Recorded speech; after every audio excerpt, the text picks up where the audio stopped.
السلام عليكم ورحمة الله وبركاته. اللهم صل وسلم وبارك على سيدنا محمد أفضل الخلق وعلى آله وصحبه وسلم.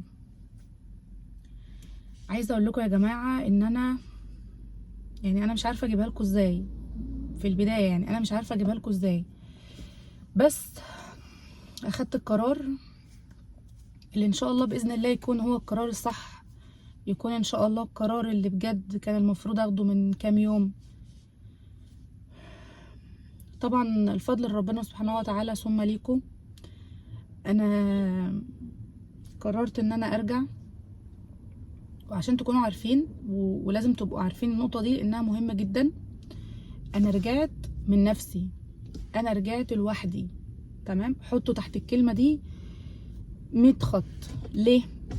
لان انا طلعت اتكلمت معاكم بدل الفيديو 2 و3 و4 و5. انا هنا بقالي اسبوع. تمام، ناس كتير جدا في الكومنتات، انا شفت الكومنتات طبعا، حتى لو انا ما قدرتش ارد عليكم بس كل الكومنتات انا شفتها. اغلب الناس يا سماح ارجعي لبيتك، يا سماح استهدي بالله، يا سماح ما تكبريش الموضوع، حاولي ترجعي قبل الموضوع ما يكبر.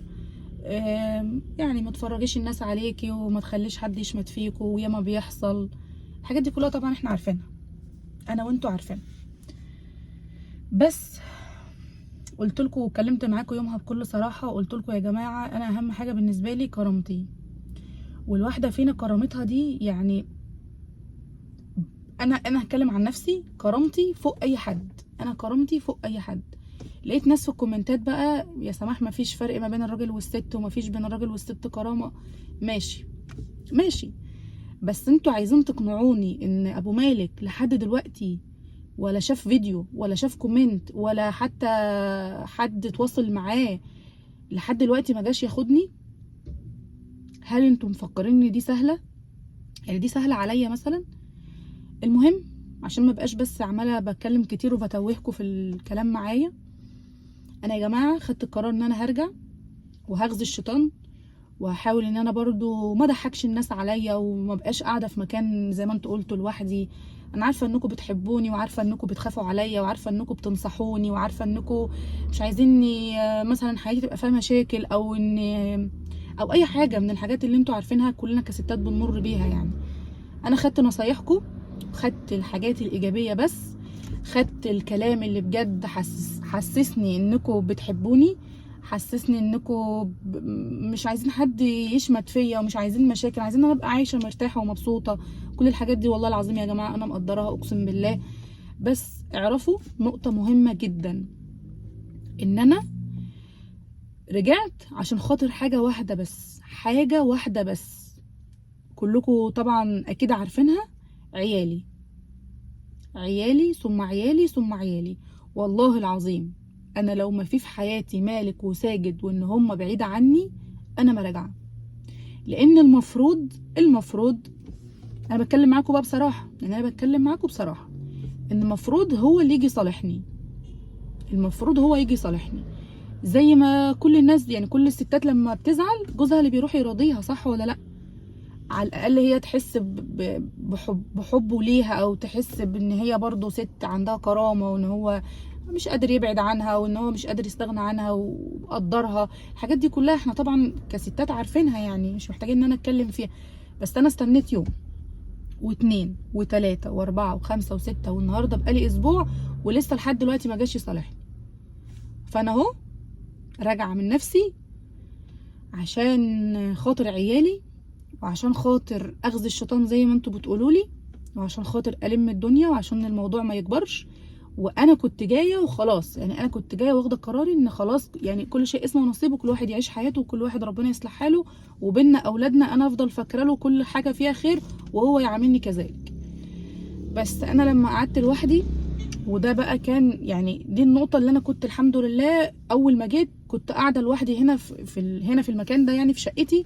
ما رحتش قعدت عند امي عشان كنت عايزه افضل افكر لوحدي، عايزه ما حدش يضغط عليا، عايزه ما حدش مثلا يبقى هو اللي قايل لي اعمل ايه واسوي ايه. لا، انا عايزه اخد القرار من نفسي، ما يبقاش حد غاصب عليا، ما يبقاش حد، عارفين انتوا اللي هو حد لما يقعد يتكلم ويزن على الودان، الزن على الودان امر من السحر. فانا ما كنتش عايزه كده، انا كنت عايزه اقعد لوحدي لحد ما اخد قراري واشوف انا ناويه اعمل ايه. ولما لقيتكم في الكومنتات اغلب الناس طبعا بتنصحني وبتديني كلام، يا سماح ارجعي ويا سماح ارجعي، انا فعلا فكرت في الموضوع ورجعت عشان خاطر عيالي. عارفين انتوا اللي هو انا من جوايا موجوعه قوي، والله العظيم يا جماعه انا من جوايا قلبي بتقطع. انا اساسا قلبي بيتقطع من ساعه ما جيت، يعني انا قلبي بيتقطع من ساعه ما جيت علشان خاطر بعدي عن عيالي او بعد عيالي عني. انا لو كنت اقدر ان انا اجيبهم يعيشوا معايا، وان انا المدارس لو هي قريبه مني انا كنت جبتهم، ما كنتش قعدت يوم واحد وهم بعيد عني. بس زي ما حكيت لكم قبل كده المدارس بتاعتهم قريبه للبلد، يعني هناك احسن ان هم يبقوا قريبين للمدرسه. لو انا جبتهم هنا كنت هضطر ان انا انقل المدارس، وطبعا الخطوه ديت يعني بما اني ما كنتش لسه خدت قرار نهائي في الموضوع فما كانش ينفع ان انا اعملها، فكان انسب حل ان انا اسيب عيالي مع باباهم. طيب انا دلوقتي قلبي بيتقطع ليه مره تانية؟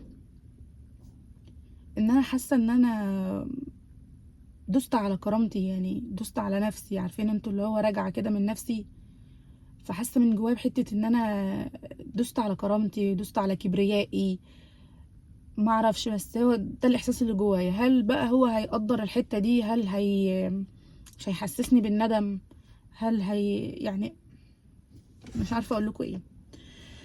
فالمهم انا خلاص دلوقتي اخدت قرار انا راجعه عشان خاطر ولادي ما يقعدوش بعيد عني اكتر من كده طبعا، وعشان خاطر مدارسهم واكيد هم محتاجين لي، فما اقدرش ان انا ابعد عنهم اكتر من كده. كفايه قوي الاسبوع اللي انا قعدته بعيد عنهم وانا كنت بتكوى من جوايا وقلبي بيتقطع على ان هم بعيد عني، ومش بيستاهل عليا ان انا كنت اقعد الاسبوع ده كله وعيالي بعيد عني. لا عارفه بيذاكروا ولا لا عارفه مستواهم اتحسن ولا اكيد نزل، لا عارفه بيناموا كويس ولا لا بياكلوا كويس. هم اكيد طبعا باباهم هيهتم بيهم، عشان الحته دي ما تتفهمش غلط، باباهم مش هيأثر في حقهم انا عارفه. بس مهما كان الام هي اللي بتاكل، الام اللي بتشرب، الام اللي بتنيم، بتصحى بالليل تغطيهم، انا اللي بقعد معاهم اذاكر لهم، انا اللي بقعد اصاحبهم بلعب معاهم. اكيد مهما كان مش هيبقى زي ما اكون انا اللي موجوده معاهم. تمام. حاسه ان في حاجه تقيله قوي، بس يعني على قلبي، حاسه انا مش قادره، بس يعني الحمد لله. عايزاكم تدعموني، وعايزاكم تقولوا لي كلمه حلوه، وعايزاكم عرفوني اللي انا عملته ده صح ولا المفروض كنت استنى. بس ايا كان على ما تشوفوا الفيديو هكون انا خلاص رجعت. بس رجعت بقى فين ده اللي هتعرفوه بعدين. تمام. انا رجعت عشان خاطر ولادي، بس هتعرفوا كل حاجه معايا الفتره اللي جايه. يعني انتوا عارفين امبارح انا نزلت معاكم فيديو قلت لكم ان انا كان عندي ناس جم عشان يعني يصلحوا ما بيننا ويحلوا المشاكل.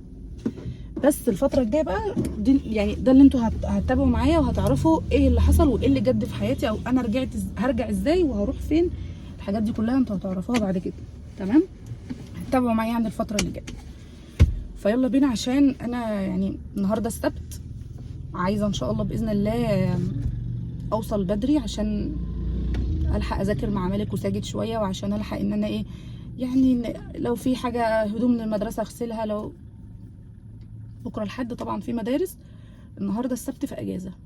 فيلا بينا يا جماعه، عشان بس ايه زي ما قلت لكم عايزه ابدا يعني اليوم من الاول، الحق اليوم من الاول. مش عايزه ان انا اوصل هناك متاخر لحد ما اشوف الدنيا هيبقى فيها ايه. وان شاء الله باذن الله ايا كان ردة الفعل، ايا كان اللي هيحصل بعد كده، زي ما قلت لكم اكيد هتتابعوا معايا الفتره اللي جايه وتعرفوا ايه اللي هيحصل. بس انا محتاجه منكم يعني عرفوني رايكم في الكومنتات، وعرفوني القرار اللي انا خدته ده قرار صح ولا قرار غلط. تمام. بس ايا كان كده كده انتوا خلاص هتبقوا يعني على ما الفيديو ينزل هكون انا ان شاء الله باذن الله هكون وصلت يعني. ف ايا كان الموقف ايه او ايا كان اللي هيحصل هتبقوا عارفين. تمام. بس عايزاكم تدعوا لي دعوه حلوه وخلاص مش اكتر. الحمد لله.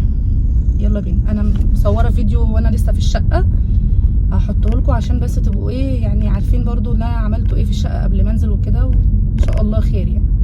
يلا بينا.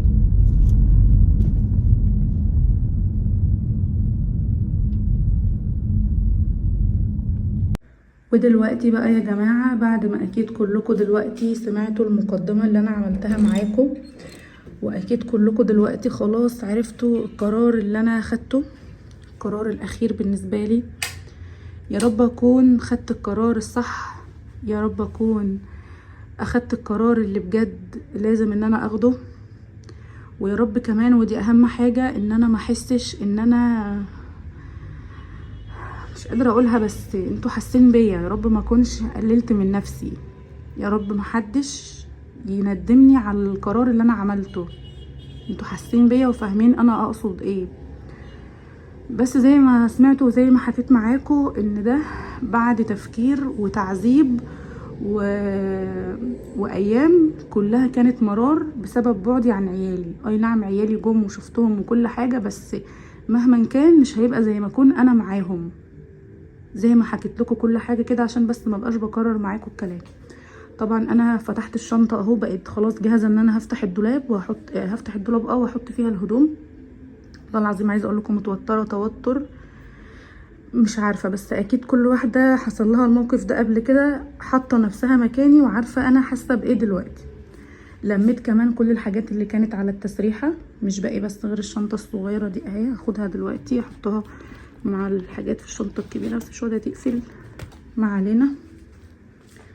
طبعا انا خلاص لميت كل حاجه. كان في هنا سجاده طبعا لميتها، بصوا حطيتها فين.